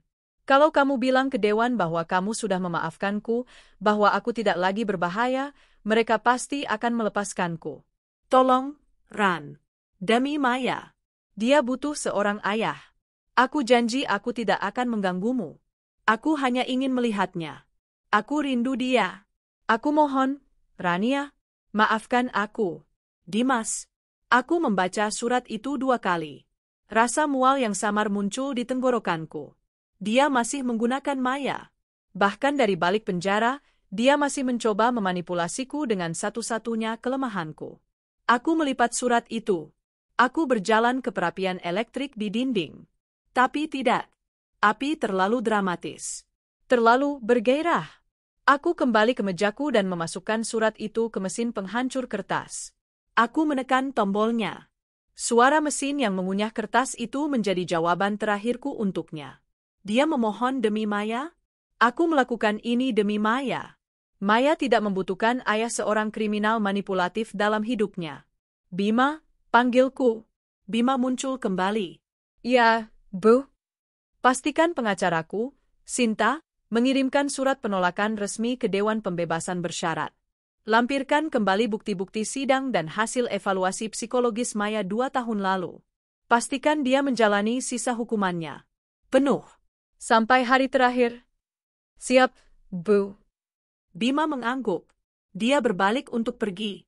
Tunggu, kataku. Dia berhenti. Bagaimana kabar mereka? Aku tidak perlu menyebut nama. Bima mengerti. Dia membuka tabletnya. Dia sudah menyiapkan ini. Nona Vina Lestari dan putrinya, Sisi, lapor Bima datar. Menghilang dari Jakarta 2 bulan setelah sidang. Terlacak kembali ke kampung halaman ibunya di sebuah desa kecil di Jawa Tengah. Dia menunjukkan sebuah foto yang diambil dari jarak jauh. Sebuah rumah kecil berdinding papan kayu, reot. Di depannya, seorang wanita sedang menjemur pakaian. Rambutnya kusam, diikat asal-asalan. Tubuhnya lebih kurus, tapi wajahnya tampak tua dan lelah. Dia mengenakan daster yang sudah pudar warnanya. Dia bekerja serabutan, jelas Bima. Mencuci pakaian tetangga, membantu di warung. Menurut informasi, dia dan putrinya dijauhi oleh keluarga besarnya sendiri karena dianggap membawa aib. Skandal itu, video itu, sampai ke desa mereka. Bulan-bulanan tetangga, seperti yang kubayangkan. Tapi ini bukan lagi di apartemen mewah. Ini adalah hukuman seumur hidup di lingkaran kemiskinan dan rasa malu. Anaknya? Tanyaku pelan. Sisi. Sekarang sekitar 9 tahun. Kabarnya sering diejek oleh anak-anak lain di sekolah desa sebagai anak pelakor dan anak pencuri. Dia menjadi sangat pendiam dan agresif. Aku menatap foto itu lama. Wanita yang dulu menghinaku sebagai istri tua yang tidak laku, itu kini terlihat 20 tahun lebih tua dariku. Anak yang dulu meraung-raung meminta kado mewah, kini mungkin kekurangan gizi.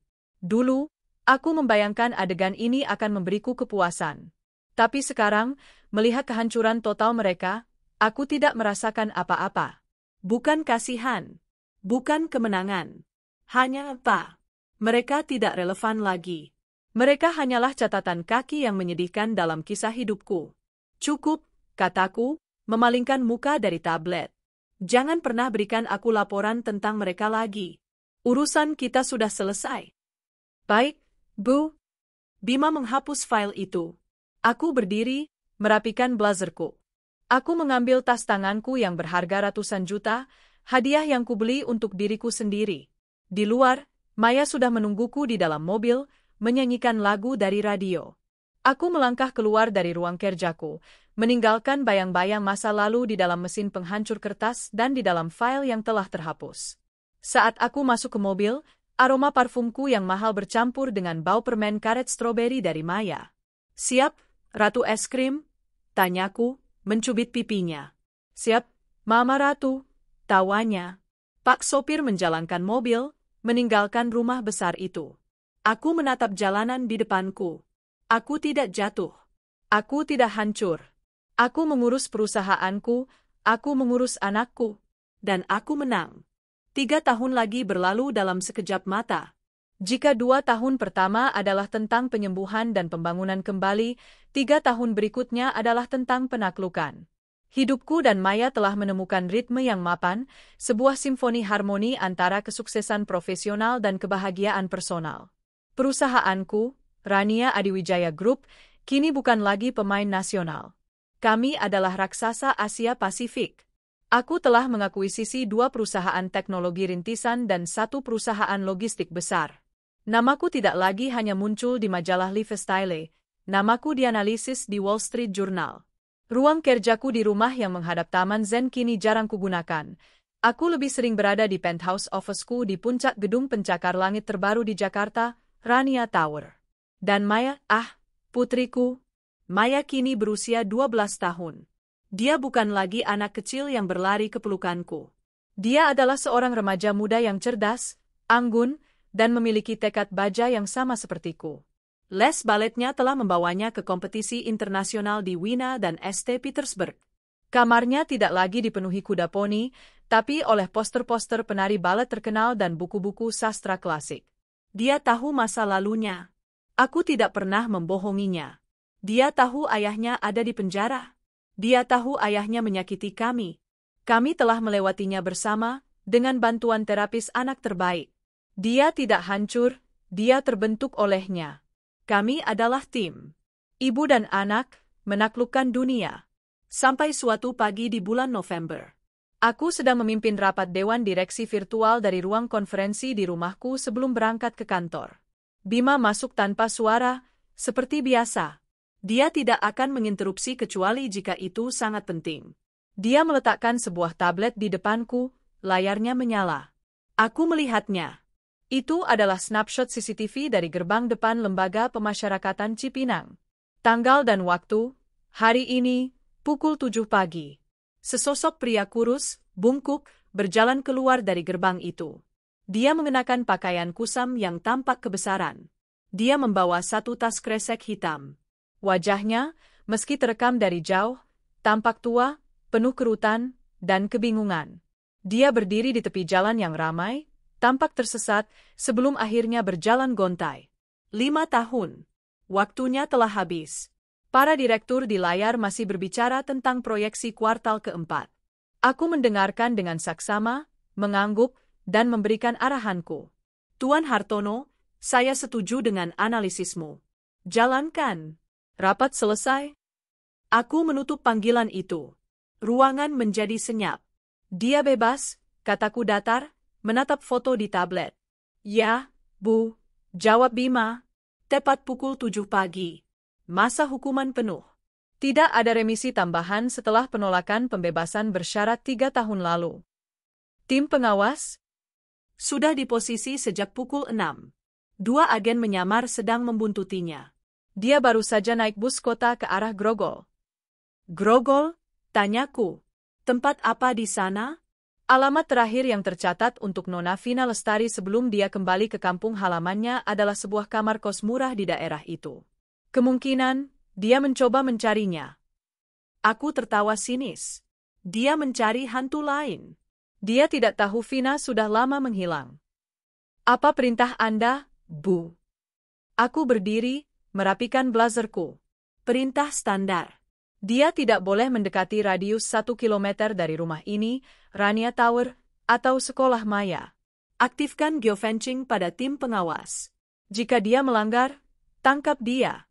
Aku sudah mendapatkan perintah penahanan preventif, restraining order, permanen sejak lama. Siap, Bu. Pengamanan untuk Maya? Tingkatkan. Mulai hari ini, Bima, aku mau kamu yang mengawalnya secara pribadi. Jangan biarkan dia lepas dari pandanganmu. Saya mengerti. Dan, aku berhenti sejenak. Cari tahu di mana dia tinggal. Kemana dia pergi. Aku mau laporan per jam. Baik, Bu. Seharian itu, aku bekerja seperti biasa. Aku memimpin rapat, menandatangani kontrak, dan makan siang dengan Duta Besar Jepang. Tapi di sudut pikiranku, ada radar yang aktif. Menunggu. Laporan Bima masuk seperti jam. Pukul 10, target tiba di Grogol. Dia bertanya ke pemilik warung, mencari Vina. Tidak ada hasil. Dia terlihat frustrasi. Pukul 13, target menjual satu-satunya barang yang dia punya, sepertinya jam tangan tua yang tidak disita, di Pasar Loa. Dapat Rp150.000. Dia gunakan untuk membeli nasi bungkus dan rokok. Pukul 16, target duduk di taman kota. Hanya merokok dan menatap kosong. Dia mencoba menelepon beberapa nomor dari telepon umum. Sepertinya tidak ada yang menjawab.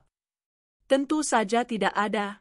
5 tahun lalu, aku telah memastikan Sinta dan Bima mengirimkan paket informasi ke semua teman dan kolega lama Dimas. Salinan putusan pengadilan. Bukti pencurian. Foto-foto memalukannya. Tidak ada yang mau berurusan dengan pria gagal yang telah menipu seorang Rania Adiwijaya. Dia adalah paria sosial. Pukul 18, target bergerak. Dia naik ojek. Tujuannya, sepertinya ke area sekolah balet Maya. Jantungku berhenti berdetak sepersekian detik. Maya di mana? Tanyaku tajam ke interkom. Sudah bersama saya, Bu. Di dalam mobil. Baru saja selesai latihan. Kami dalam perjalanan pulang, suara Bima terdengar tenang. Dia mendekat. Dia menjaga jarak. Berdiri di seberang jalan. Hanya melihat. Dia belum melanggar radius 1 kilometer, tapi sudah sangat dekat. Maya tidak melihatnya.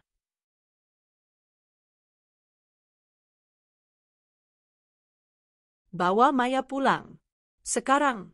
Lewat rute alternatif, perintahku. Malam itu, aku duduk bersama Maya di meja makan.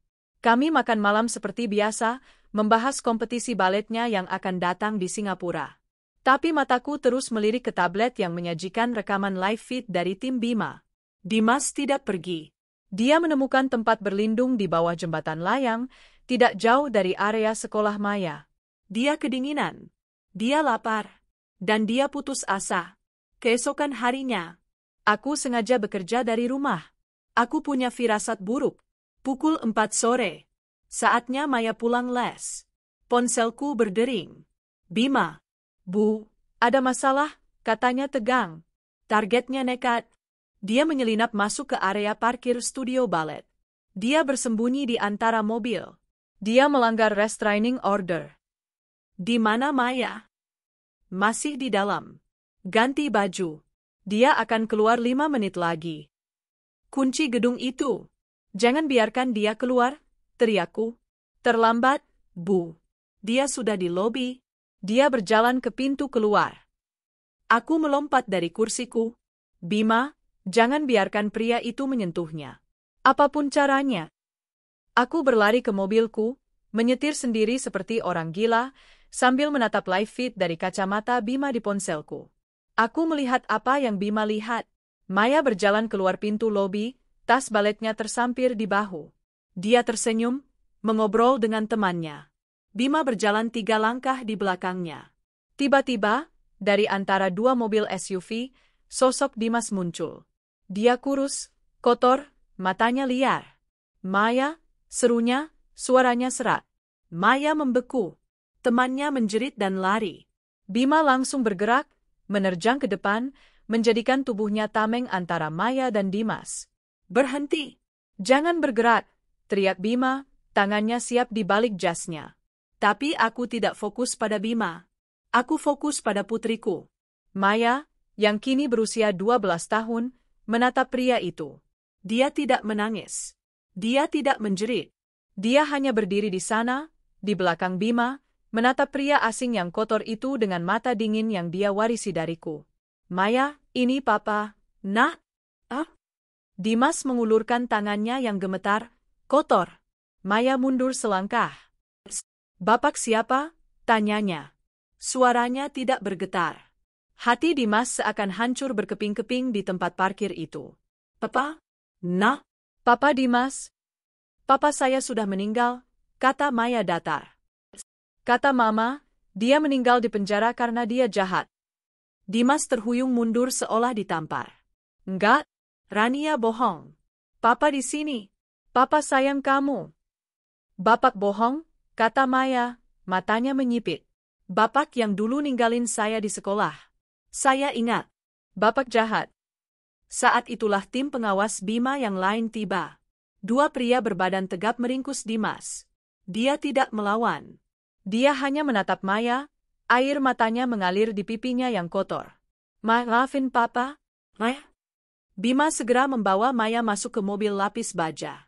Aku tiba 5 menit kemudian. Polisi sudah di sana. Aku melihat Dimas duduk di trotoar, di borgol, menunduk dalam-dalam. Hancur. Aku tidak menghampirinya. Aku langsung ke mobilku, di mana Maya duduk dengan tenang. Kamu nggak apa-apa, sayang? Tanyaku, memeluknya erat. Aku nggak apa-apa, Ma, bisiknya. Aku kaget. Tapi aku nggak takut. Bima ada di sana. Dan dia terlihat menyedihkan, Ma. Bau. Aku memejamkan mata. Lega. Dia kuat. Jauh lebih kuat dari yang kuduga. Kemenanganku sudah lengkap. Aku keluar dari mobil. Aku berjalan ke arah Dimas, yang sedang diinterogasi polisi. Dia mengangkat kepalanya. Melihatku. Wajahnya yang hancur kini dipenuhi kebencian murni. Kamu? Desisnya. Kamu racuni dia. Kamu buat anakku membenciku. Kamu iblis, Rania. Aku berjongkok di depannya, menatap matanya. Aku tidak meracuninya, Dimas. Aku hanya mengatakan yang sebenarnya. Kamu yang membuatnya membencimu. Kamu yang memilih pesta itu daripada menjemputnya. Kamu yang memilih mencuri darinya. Aku sudah bayar, teriaknya. 5 tahun. Aku sudah bayar? Itu untuk kejahatanmu, kataku pelan, hanya agar kami berdua yang mendengar. Itu belum membayar air mata anakku. Aku berdiri. Pak polisi, kataku. Pria ini melanggar restraining order permanen. Dia menguntit putri saya yang di bawah umur.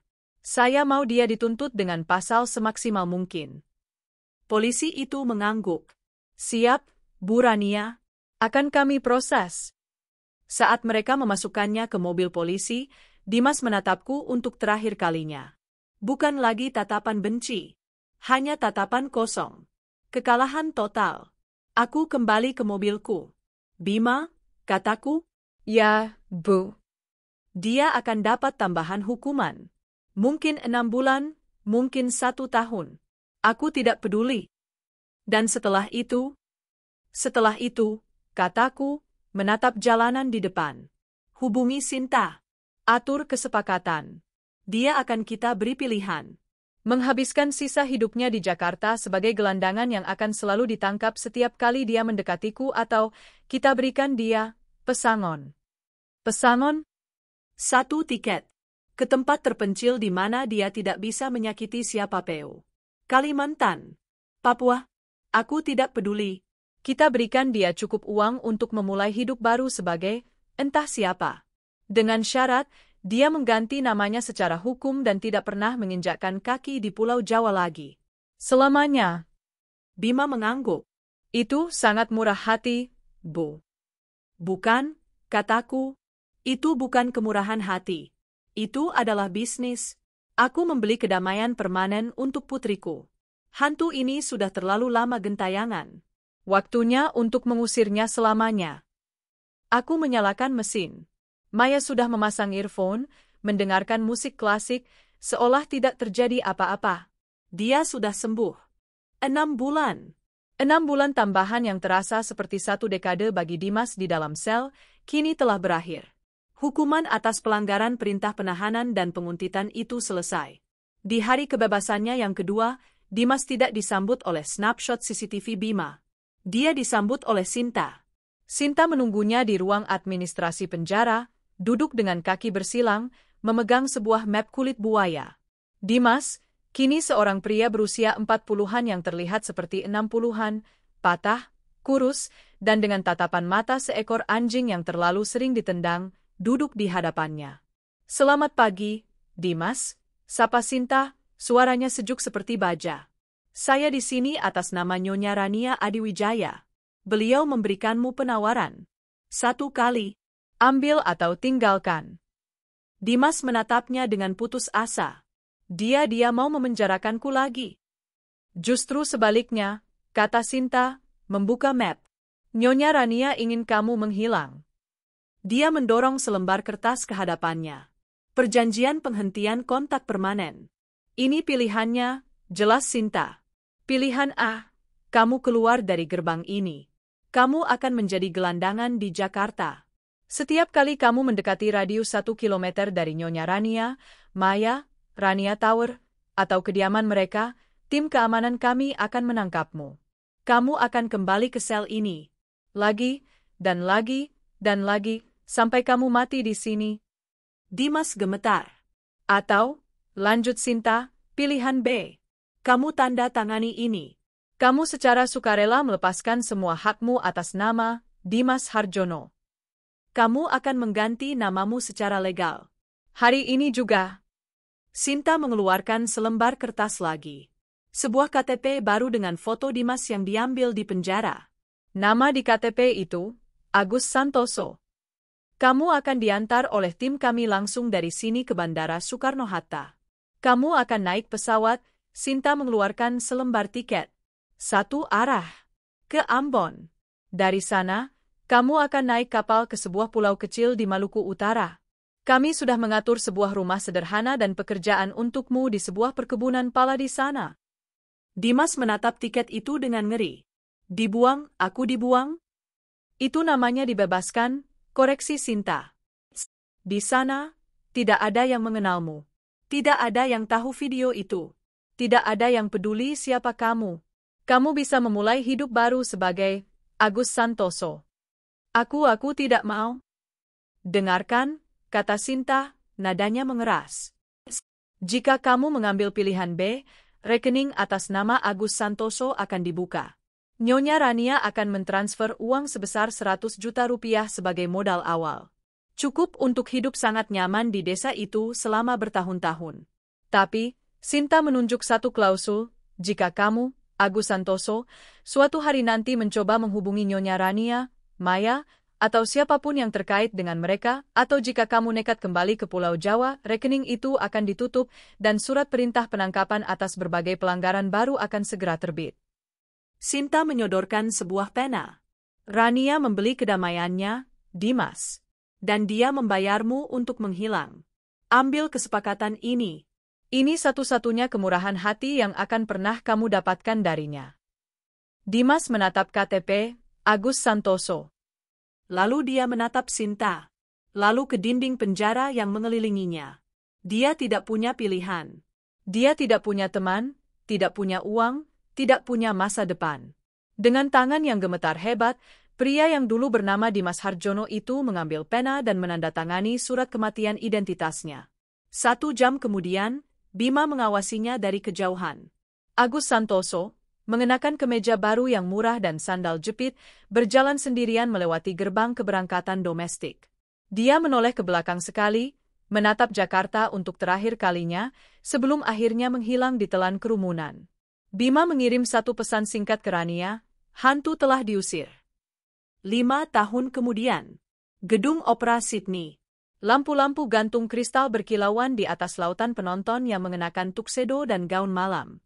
Di barisan paling depan, tepat di tengah, aku duduk. Aku tidak lagi mengenakan power suit.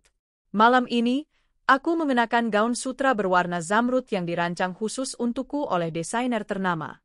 Di sampingku, Bima berdiri tegap, tapi aku nyaris tidak memperhatikannya. Seluruh fokusku tertuju pada panggung. Musik Tchaikovsky mencapai puncaknya. Dan di sana, di tengah sorotan lampu, adalah dia. Maya Adiwijaya.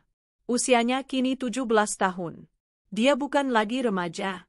Dia adalah seorang wanita muda, prima balerina pendatang baru yang paling dibicarakan di dunia balet internasional. Dia menjadi penari utama tamu untuk pertunjukan Swan Lake malam ini.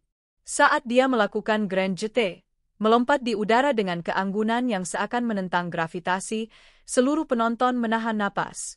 Dia sempurna, kuat, anggun, dan penuh percaya diri. Matanya bersinar di bawah lampu panggung.